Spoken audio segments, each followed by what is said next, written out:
What's the difference between a Medeco Maxim deadbolt and one that you'd find at a typical big box store? Everything. Let's see how the Medeco lock holds up as we try to pry our way in.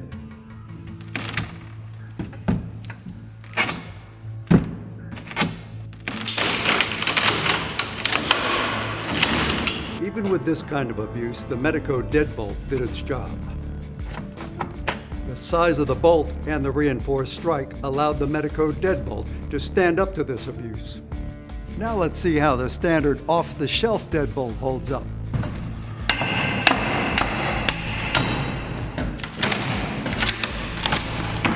That's the difference between a lock designed to close your door and one designed to keep it shut.